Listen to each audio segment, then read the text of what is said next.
오늘 목수의 이야기라는 제목의 말씀 나눕니다. 좋은 음악도 자주 들으면 질립니다. 세상에서 참 좋은 노래인데 너무 많이 듣는 노래가 아마 이 노래일 겁니다.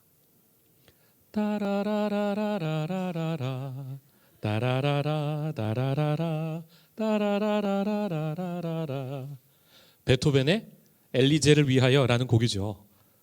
이게 서양에서 차를 만들 때 후진할 때 사람들 조심하라고 이 음악을 좋은 노래니까 넣었는데 한국도 차 후진할 때 따라서 이 노래를 넣었습니다. 그런데 하도 많이 들리니까 이제는 사람들이 질려서 차 후진할 때 이 노래 다 뺐습니다. 질려버린 거죠. 그런데 제가 얼마 전에 유튜브에서 임윤찬 군이 엘리제를 위하여라는 것을 피아노로 연주하는 걸 들었습니다. 이 연주가 너무나 신선하고 아름다워서 제가 속으로 베토벤이 이 곡을 만들 때 어떤 마음이었을지가 상상이 되는 거예요. 그 아름다운 연주 영상에 어떤 분이 이런 댓글을 달았더라고요. 나는 그동안 엘리제를 진정으로 위하지 않았었구나. 오늘은 나사렛 예수에 대해 이야기해보려 합니다. 복음이 분명 좋은 소식이고 신선한 소식인데 너무 자주 듣다 질려버린 분 있지는 않으십니까? 오늘은 그 뻔한 이야기에 한번 임윤찬 군의 연주처럼 함께 생명을 넣어보고자 합니다. 갈릴리에서 처음 하나님의 나라를 전하신 예수님은 어떤 마음이셨을까요? 오늘 우리가 그분의 음성을 새롭게 듣고 그 마음을 깊이 깨닫기 원합니다. 예수님이 하나님 나라 운동을 시작하신 건 30살 즈음이었습니다. 이때 먼저 사역하던 세례 요한이 붙잡히죠. 헤롯 왕이 자기 동생의 아내를 빼앗아서 자기 아내를 삼습니다. 요한이 그걸 회개하라 지적하다가 그만 왕에게 미움을 쌓아 감옥에 갇힙니다. 예수님께서는 그 소식을 들으시고 유대 광야 남쪽을 떠나 북쪽 갈릴리로 피하십니다. 이렇게 예수님 사역의 중심지가 갈릴리가 됩니다. 성도 여러분, 하나님의 나라는 어디에 임합니까? 낮은 곳에 임합니다. 예수님이 예루살렘이 아니라 갈릴리에서 사역하신 건 정말 의외의 일이었습니다. 당시의 정치, 종교, 문화 할 것 없이 모든 것의 중심지는 남쪽 예루살렘입니다. 갈릴리는 당시 사람들이 너무나 천하게 여긴 곳이었어요. 요한복음 2장을 보시면 나다나엘이 전도를 받죠. 그때 그의 반응이 갈릴리 나사렛에서 도대체 무슨 선한 것이 나겠습니까? 하지 않습니까? 그럼 갈릴리는 왜 천대를 받았을까요? 여러분 역사를 보시면 다윗이 남쪽 유다 지파 출신이에요. 솔로몬도 그렇고요. 그러니까 그 왕국에 북쪽을 천대하는 지역 문화가 있었던 거예요. 솔로몬 왕 때 나라의 큰 건축 공사가 굉장히 많았습니다. 그런데 북쪽 사람들만 데려다 강제 노역을 시켰고 남쪽의 자기 유다 지파는 노역을 면제해 줬습니다. 심지어 자기 유다 지파는 세금까지 면제해 줍니다. 여러분 북쪽 지파 사람들이 얼마나 억울했을까요? 이것이 그 아들 르호보암 왕 때에 나라가 둘로 쪼개져 북쪽 사람들이 독립하여 북이스라엘을 세우는 큰 이유가 되는 거예요. 갈릴리가 그 당시에도 얼마나 쓸모없는 것으로 여겨졌나 역사를 보면 솔로몬이 성전 건축을 도와준 두로 왕 히람에게 갈릴리의 20개 마을을 선물합니다. 그런데 히람 왕이 선물을 받고 그 땅을 가서 보니까 마음에 안 드는 거예요. 열왕기상 9장 12절이죠. 히람이 두로에서 와서 솔로몬이 자기에게 준 성읍들을 보고 눈에 들지 아니하여 마음에 안 들었다고요. 이르기를 내 형제여 솔로몬 왕이여 내게 준 성읍들이 이러한가? 이거밖에 안 돼? 하고 이름하여 가불 땅이라 하였더니 그 이름이 오늘까지 있느니라. 여러분 가불이란 말이 뜻이 가치 없다, 황폐하다라는 말이에요. 거기 사는 사람들이 자꾸 자기 마을을, 자기네 땅을 가불가불 가치 없다, 황폐하다 하니까 기분이 얼마나 나빠요. 그래서 그 말을 갈릴이라고 바꿔 불러요. 갈릴은 둥글다라는 뜻입니다. 호수 중심으로 그 땅이 둥글게 형성되어 있었거든요. 이게 갈릴리라는 말이 생긴 역사입니다. 솔로몬 왕 이후에도 이 갈릴리의 슬픈 역사가 많아요. 그 위를 보시면 고대 근동 역사를 보면 아람, 아수르, 바벨론, 페르시아, 헬라, 로마, 늘 위쪽에 강대국이 이 나라에 쳐들어오면 제일 먼저 피해보는 곳이 갈릴리였어요. 생각해 보십시오. 1년 동안 열심히 농사지어 추수하면 뭐합니까? 적이 와서 다 빼앗아가는 거예요. 아들, 딸 노예로 잡아가고, 이곳 주민들은 정말 눈에 눈물 마를 일이 참 눈물 마를 데가 없는 거예요. 갈릴리 마을 중에 가버나움이라는 곳이 있죠. 가버나움의 뜻이 재밌는데 띄워주시겠어요? 가버는 마을이란 뜻이고 촌이란 뜻이고 나움은 나훔, 구약성경 선지자 이름이죠. 뜻이 위로예요. 합쳐서 가버나훔 하면 위로의 마을이란 뜻입니다.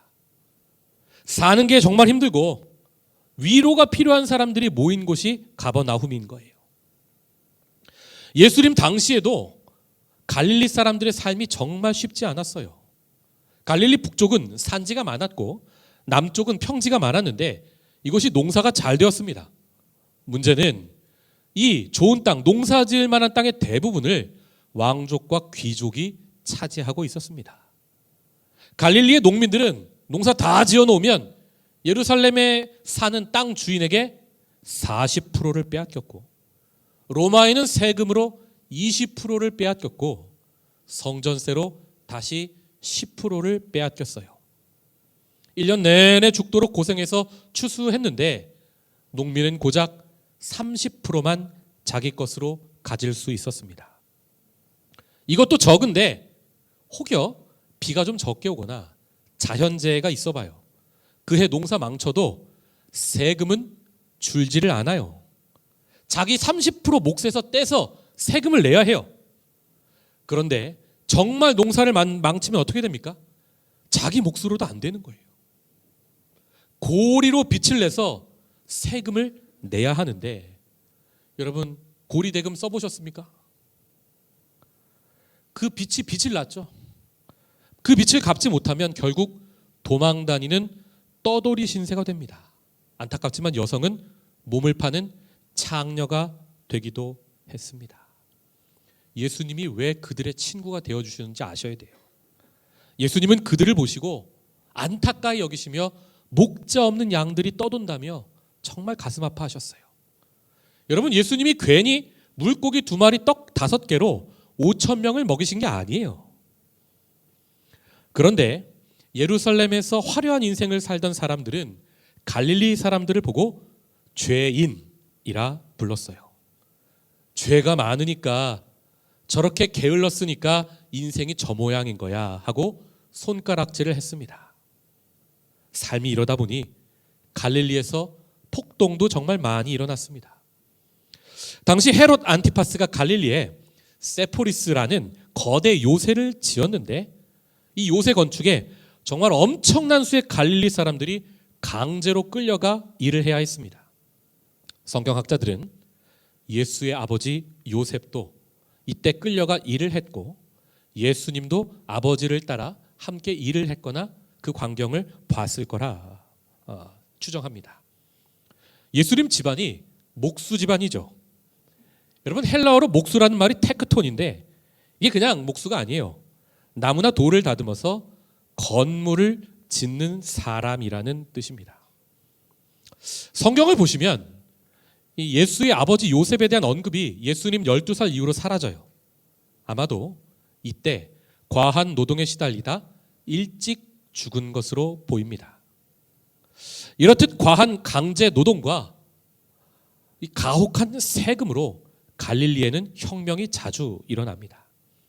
당시 유명한 랍비였던 가말리엘이, 사도 바울의 스승이죠. 가말리엘이 이 일을 언급한 적이 있어요. 사도행전 5장 37절. 그 후 호적할 때에 갈릴리의 유다가 일어나 백성을 꾀어 따르게 하다가 그도 망한즉 따르던 모든 사람들이 흩어졌느니라. 이런 겁니다. 유다라는 사람이 사람들에게 외쳐요. 여러분, 우리가 굶어 죽으나 싸우다 죽으나 똑같지 않습니까? 로마를 다 무찌르고 하나님의 나라를 회복합시다. 이들이 칼을 차고 전쟁으로 하나님의 나라를 회복하고자 했던 열심당입니다. 갈릴리는 그 열심당의 주둔지였어요. 저는 이 갈릴리의 유다라는 사람을 보면 우리나라 동학농민운동을 일으켰던 전봉준이라는 인물이 떠오릅니다. 조선 후기에 전라도 고부라는 곳에 조병갑이라는 군수가 부임을 했는데 이 돈에 완전히 꽂힌 사람이에요. 귀에 걸면 귀걸이, 코에 걸면 코걸이, 죄명을 많이 만들어서 농민들에게 다 죄인으로 만들고 벌금으로 2만 냥이 넘게 벌금을 부과해요. 또 자기 아버지를 위한 기념비를 세운다고 1000냥을 걷고 물세를 걷는다고 쌀 700섬을 징수합니다.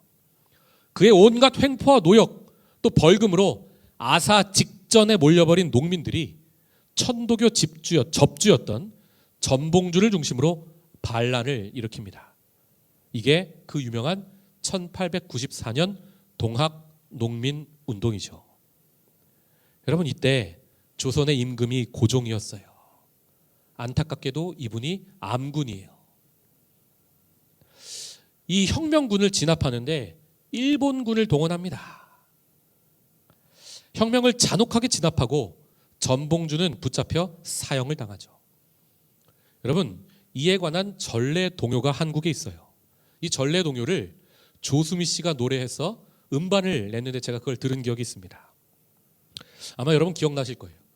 새야 새야 파랑새야 녹두밭에 앉지 마라. 녹두꽃이 떨어지면 청포장수 울고 간다. 여러분, 이 노래 모르시면 MZ세대입니다. 전봉준의 별명이 녹두장군이에요. 어려서부터 몸이 작아서 녹두라는 별명이 있었습니다. 여기서 파랑새는 일본군, 청포장수는 조선의 백성을 상징하죠. 일본군에 붙잡혀 죽임당한 전봉주를 안타까워하는 백성의 마음이 담겨있는 전래 동요입니다. 1세기 당시 갈릴리의 유다가 비슷한 인물이에요. 아사 직전에 몰린 백성을 한번 살려보겠다고 열심당을 데리고 혁명을 일으켰다가 로마군에 무참히 진압당합니다. 역사 기록을 보면 로마가 2개의 군단을 동원해요. 여러분, 군단하면 군대 다녀오신 분들은 느낌이 오셔야 돼요. 분대, 소대, 중대, 대대, 연대, 사단. 여러분, 제가 해병대를 나왔는데 이 3개 사단이 합쳐야 하나의 군단이에요. 해병대는 김포의 1사단, 포항의 한 사단에서 2개 사단이라 군단이 될 수가 없어요. 그렇게 해병대 수가 많아도. 여러분, 3개 사단이 한 군단이에요. 2개의 군단을 동원을 해요. 얼마나 큰 밀란이었는지 아시겠어요? 4개 기병대를 추가 동원해요. 반란을 진압했는데 붙잡힌 사람들을 이 세포리스로 들어가는 도로가 있지 않습니까? 길 양쪽에 십자가를 세워 모두 매달아 버립니다. 다시는 반역을 일으키지 못하도록 공포를 사람들에게 심어주는 거죠. 유대 역사가 요세푸스는 이 사건에 대해 그의 책에서 이렇게 언급하고 있어요. 십자가에 달려 처형된 자의 수가 2,000명에 달했다. 여러분, 2,000개의 나무 십자가를 만들려면 갈릴리의 모든 목수가 동원돼야죠. 당연히 나사렛 예수의 아버지 요셉도 동원이 됩니다. 여러분, 이 모든 일이 예수님이 10대 때 실제 벌어진 일이에요. 예수님이 나사렛에서 자라셨죠. 나사렛에서 세포리스까지가 불과 8km밖에 안 떨어져 있어요. 서울에서 청량리 정도. 나사렛에 살던 10대의 예수도 이 2,000개의 나무 십자가를 보셨습니다. 성도 여러분, 누가 하나님의 나라를 위해 쓰임 받습니까? 백성들의 눈물을 아는 사람을 그 사람을 하나님이 사용하시는 거예요. 예수님은 어려서부터 갈릴리 땅에 수많은 눈물을 보셨어요. 오늘 보면 마태복음은 이사야의 예언을 인용하면서 예수님이 그 안타까운 땅 갈릴리에서 복음 전하는 것을 이렇게 설명합니다. 이는 선지자 이사야를 통하여 하신 말씀을 이루려 하심이라. 일러스되 스불론 땅과 납달리 땅과 요단강 저편 해변길과 이방의 갈릴리여, 흑암에 앉은 백성이 큰 빛을 보았고 사망의 땅과 그늘에 앉은 자들에게 빛이 빛이었도다 하였느니라. 아멘. 예수님은 30살 즈음에 공생애를 시작하시며 그 어두워져 버린 갈릴리에 빛이 되어주셨던 거예요. 너무 삶이 힘들어서 미움과 폭력으로 그만 썩어져 가고 있는 그 갈릴리 땅에 소금이 되어주셨던 거예요. 예수님은 갈릴리 시골 마을 구석구석을 자기 발로 걸어 다니시며 이렇게 전도하셨습니다. 이때부터 예수께서 비로소 전파하여 이르시되 회개하라, 천국이 가까이 왔느니라. 예수님의 전도 첫 음성은 회개하라입니다. 우리는 회개하라 하면 도덕적인 잘못을 돌이키는 것을 생각하죠. 혁명 세력의 근거지였던 당시 갈릴리 사람들에게 회개란 보다 구체적인 걸 뜻해요. 그 잘못된 길에서 돌아서라는 말이에요. 예수님은 지금 추상적인 회개를 말씀하시고 계시지 않아요. 갈릴리 사람들아, 너희가 그렇게 칼을 들고 로마와 싸우면 결국 모두 망한다.